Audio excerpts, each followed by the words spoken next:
à Méamo d'Afrique, Mama. Dans cette émission, nous irons à la découverte du patrimoine culinaire afro-descendant dans toute sa splendeur, avec des personnes extraordinaires, des hommes et des femmes qui ont quitté leur pays d'origine pour s'installer ici, dans la région de la capitale nationale. Au fur et à mesure, nous découvrirons des plats authentiques et savoureux, tant du sucré allant au salé. Aujourd'hui, par exemple, je serai accompagnée du chef Joseph Sultan. Bonjour. Pour m'aider à réaliser non pas une, mais 2 recettes. Alors, on commencera par une boisson, un jus de bissap ou alors un jus d'oseille, tel qu'on connaît en Amérique du Sud ou alors en Afrique. Et on finira avec un goûter, un dessert, des crêpes. Tout de suite après la pause. Merci.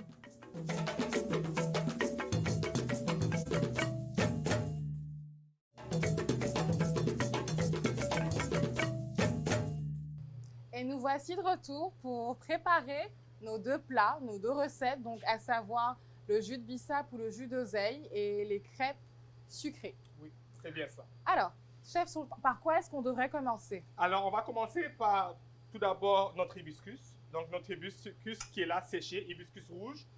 Je tiens à préciser que beaucoup de gens ne savent pas, mais il y a 2 types d'hibiscus. Nous avons l'hibiscus rouge et nous avons l'hibiscus blanc. Alors, on peut faire ce thé glacé, cette boisson infusée avec les 2. Alors, la première chose dont nous avons besoin, c'est de l'eau chaude, bien sûr. Nous avons besoin de nos feuilles d'hibiscus. Nous avons besoin de feuilles de menthe, donc qui sont dans de l'eau en train de revenir à la vie. Et par cela, nous allons commencer. Alors, je tiens à préciser que si vous n'avez pas assez de menthe, de feuilles de menthe, moi, j'ai de la menthe séchée. Donc, c'est juste des feuilles de menthe que j'avais achetées et en extrait, je n'en avais pas beaucoup, donc je les ai juste mis à sécher à l'air.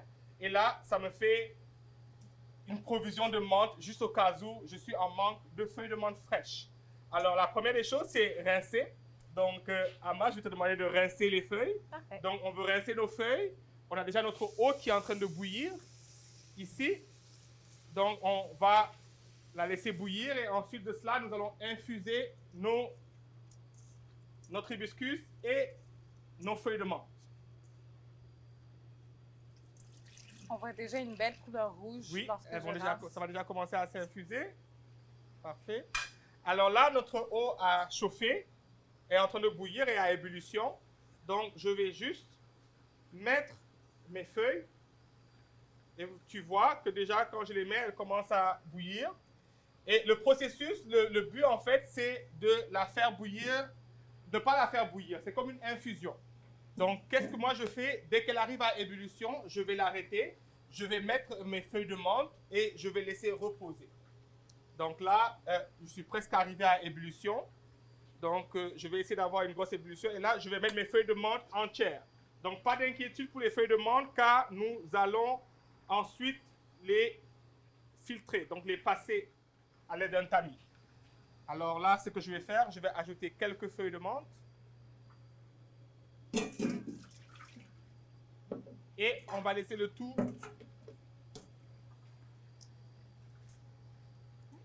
Voilà. Alors, quand nos feuilles de menthe sont prêtes, ben, je pense que là, on pourra passer aux crêpes sans plus tarder. Alors, pour la pâte à crêpes, donc, qui est un dessert favori des enfants pour le goûter, donc j'ai 250 g de farine. J'ai ici 100 g de sucre. Et qu'est-ce que je vais faire? Je vais mettre des zestes de citron. Donc, des zestes de citron jaune. Alors, je vais juste zester. Donc, pour donner un goût et une saveur exquise à nos crêpes. Donc là, en ce moment, dans la cuisine, on sent et du citron, et de l'hibiscus, et du beurre. C'est une explosion olfactive en ce moment. Bon, effectivement. Alors, pour les zestes, c'est vraiment au goût de tout un chacun. Donc, c'est facultatif, disons. Donc, si vous n'en voulez pas, si vous n'êtes pas agrume, ben, vous pouvez ne pas en mettre. Alors, ici, à côté, j'ai du beurre. Donc, j'ai 100 g de beurre que j'ai mis à cuire, donc à fondre plutôt. Donc là, je vais faire ce qu'on appelle un beurre noisette. Donc, le beurre noisette, c'est du beurre qui est fondu et qui va cuire un peu et qui va brunir. Alors, il va donner un bon goût à nos crêpes. On appelle ça goût noisette parce que ça a le goût des noix. Alors là, il est en train de brunir. Et là, je vais mettre maintenant mes œufs. Oui. Donc là, j'ai mis tous mes ingrédients secs. Donc tu peux casser 3 œufs. Donc on forme un puits. Oui, un puits. Donc là, tu peux casser tes 3 œufs.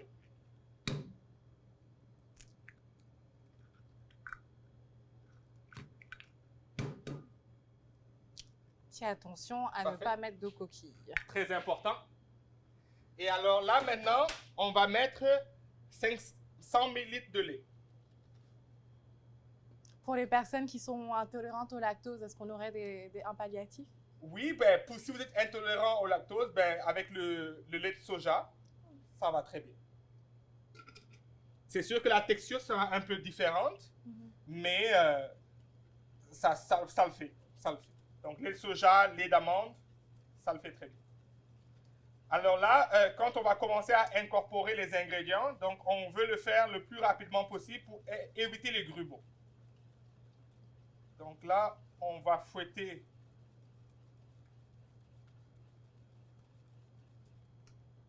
tout doucement pour incorporer tous nos ingrédients et éviter d'avoir des grumeaux.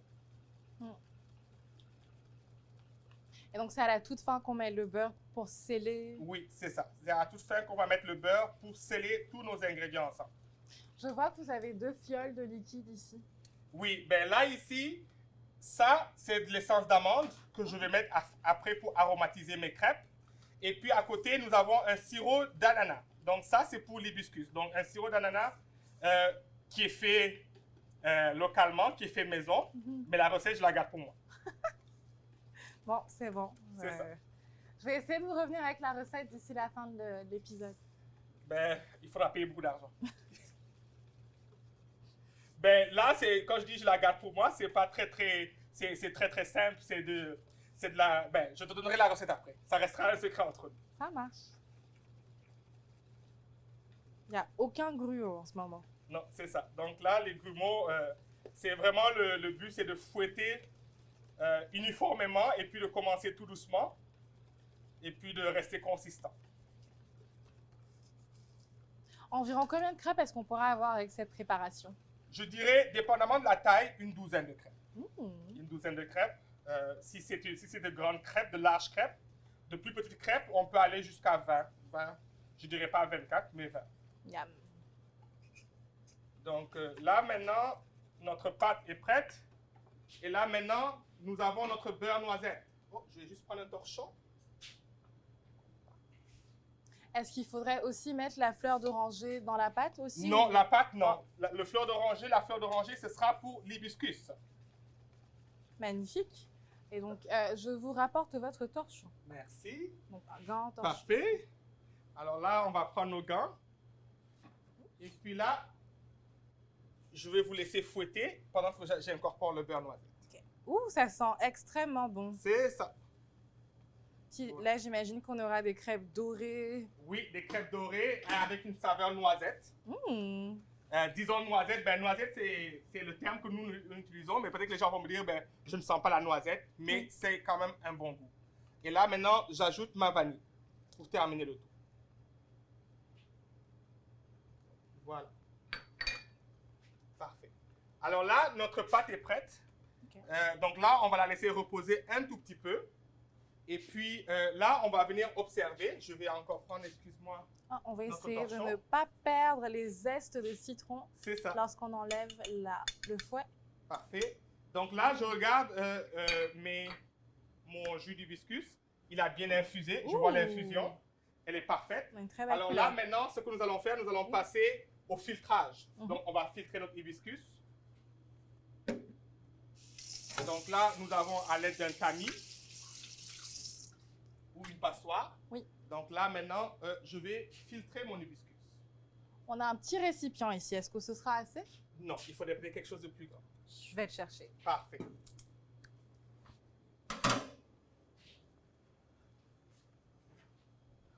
Est-ce que ceci est assez? Parfait, c'est parfait. Alors là, maintenant, nous allons effectuer le filtrage. Donc, nous allons filtrer notre hibiscus.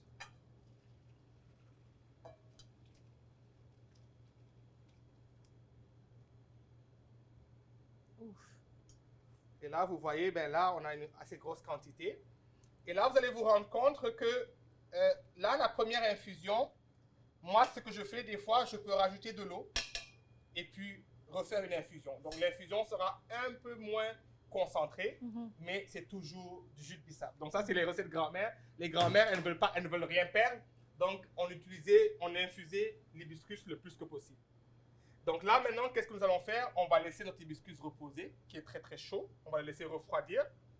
Donc, vous pouvez le laisser refroidir à température ambiante ou vous pouvez le mettre sur des glaçons pour que ça refroidisse plus vite. Donc, pour le bissap, on peut le consommer chaud comme ça? Oui, on peut le consommer chaud en infusion. Donc, c'est comme un thé. D'accord. Et on peut l'infuser, on peut le boire froid.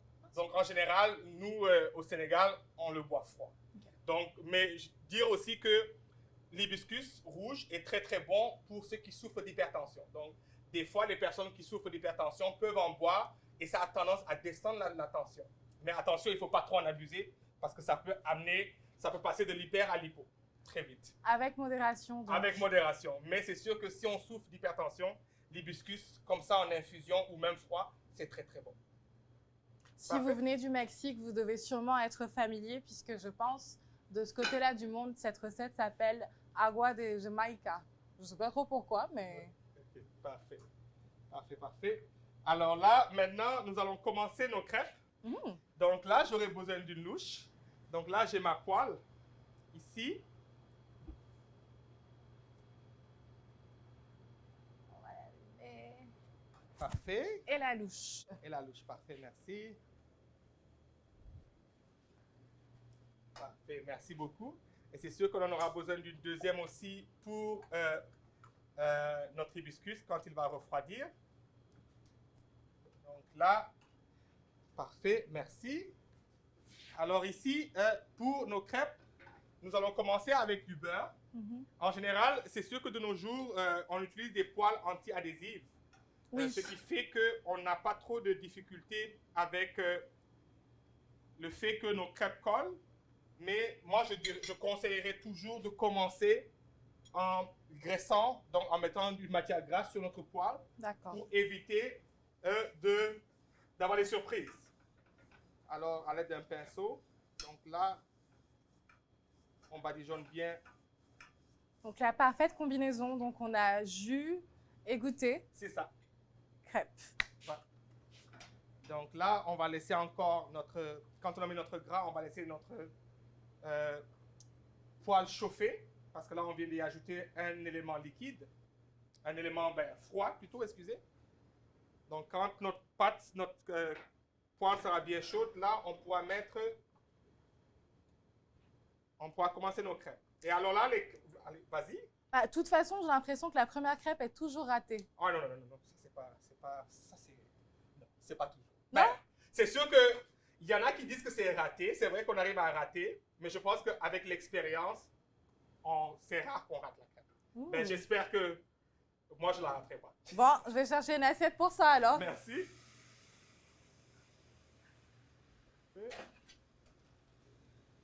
Et alors, dépendamment du type de crêpe que nous voulons, on veut une crêpe fine. En général, les crêpes sont fines parce que les crêpes, moi, quand j'explique à des amis ou à des personnes qui me demandent la différence entre une crêpe et puis un pancake, c'est que le pancake est plus épais. Donc, la crêpe, c'est supposé être léger et fin. C'est une grosse discussion qu'on a en ce moment dans mon foyer, c'est que donc mon partenaire anglophone adore l'épaisseur. C'est ça. Et moi, francophone, il faut qu'elle soit fine. C'est ça.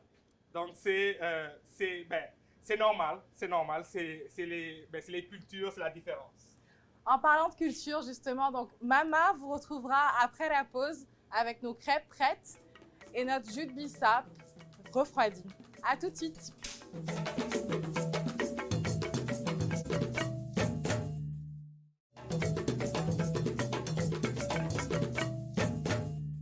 Nous voici de retour dans notre épisode spécial dessert et boissons avec le chef Joseph Sultan. Merci d'être là encore une fois. Merci. Bon, je lâche pas le morceau, j'aimerais beaucoup savoir le sirop d'ananas, comment est-ce qu'on le fait?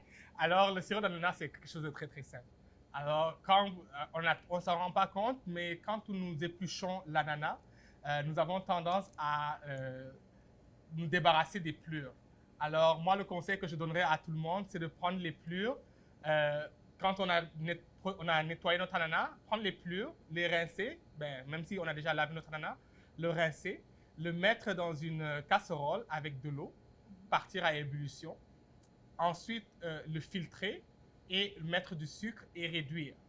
Réduire jusqu'à consistance sirupeux. Donc, on veut avoir entre 105 et 107 degrés Celsius. Et puis, voilà notre sirop. Très, très simple. Donc là, ce qui fait qu'on ne perd rien de l'ananas. Donc, on a et le fruit et on a du sirop fait à base de la pelure. Et donc, pour la portion que j'attendais, la portion qu'on attend tous, merci d'ailleurs pour cette petite astuce pour le sirop. Parfait. Je me demande à quoi ça goûte dans la pâte là en ce moment. Donc, je pense que ce serait peut-être le moment de goûter. Parfait. Allez-y. Honneur aux dames. Bon, avec plaisir. Donc, je vais essayer de ne pas trop être gourmande. Allez-y. Puis, on teste. C'est bon?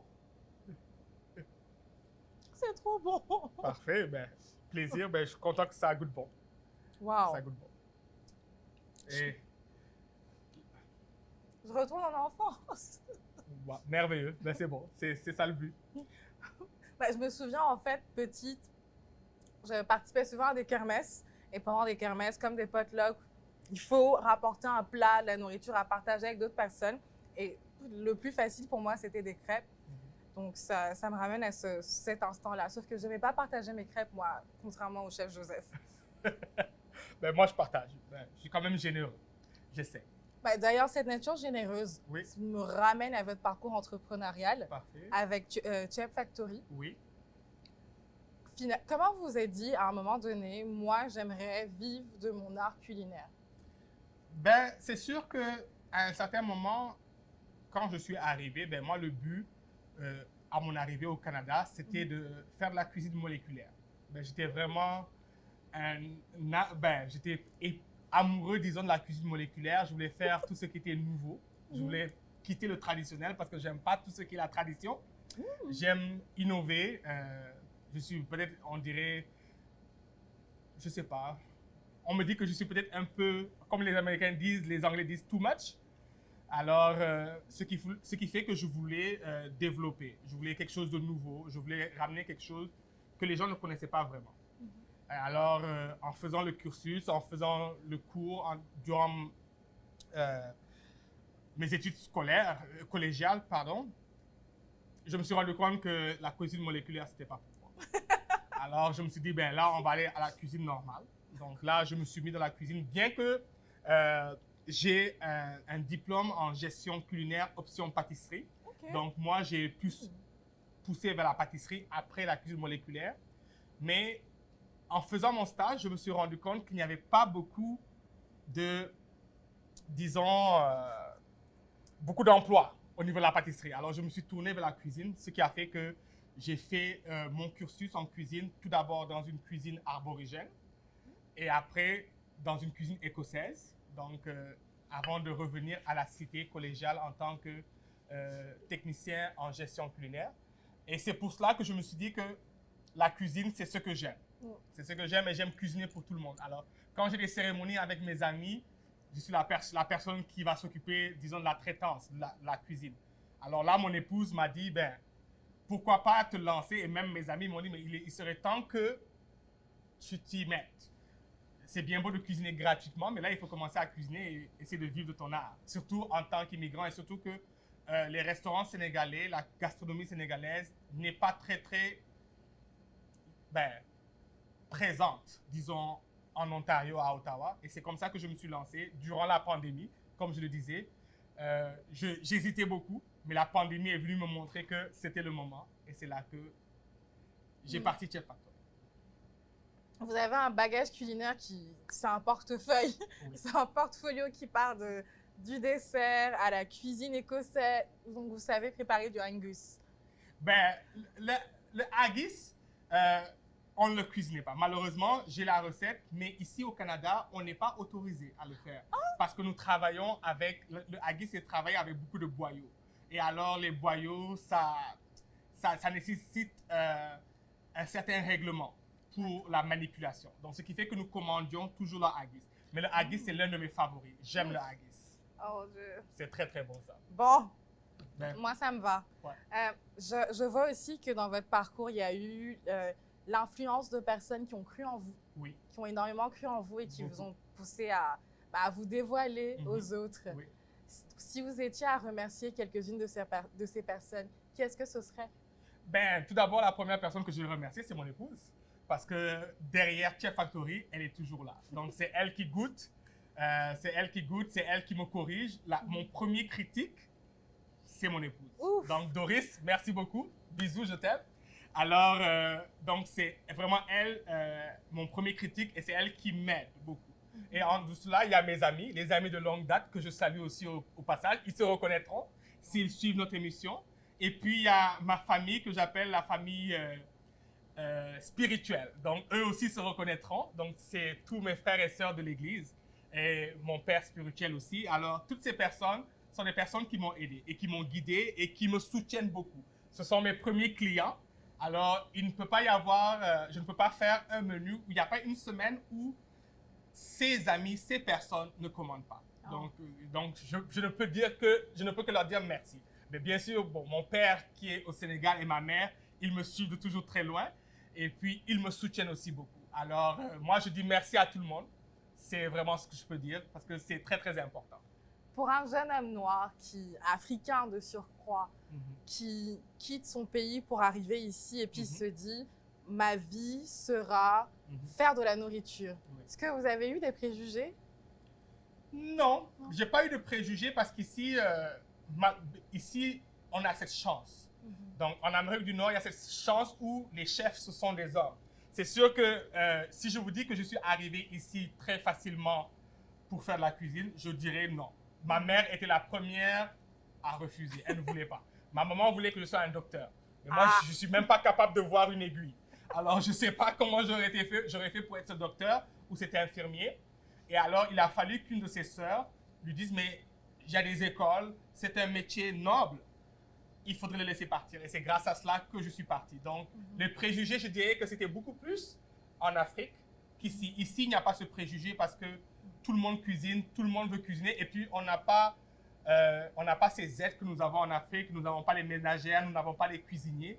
Mais on est obligé de se débrouiller. Donc, moi, arrivé ici, je n'avais pas de problème comme étudiant à cuisiner. Je mangeais correctement.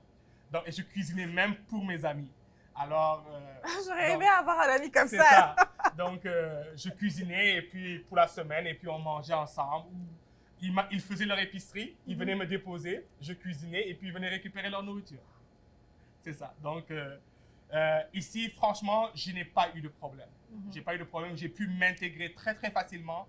Toutes les personnes que j'ai rencontrées, les mentors que j'ai eus, j'en ai eu beaucoup. Parce que beaucoup de personnes m'ont aidé, ça je tiens à le souligner. Oui. Beaucoup de personnes, des Canadiens, ils m'ont beaucoup soutenu et ils m'ont guidé. Donc ce qui fait que je peux dire que pour moi, j'ai été chanceux. Je fais partie des personnes qui ont été vraiment très très bien intégrées au Canada. Je suis vraiment contente et ça se voit aussi Oui. dans votre parcours. Merci. La force des mentors. Je suis en train de rouler ma crêpe. La force, le poids des mentors aussi. L'influence de la famille qui peut aussi peser sur nos décisions, sur comment est-ce qu'on se projette au monde. Oui.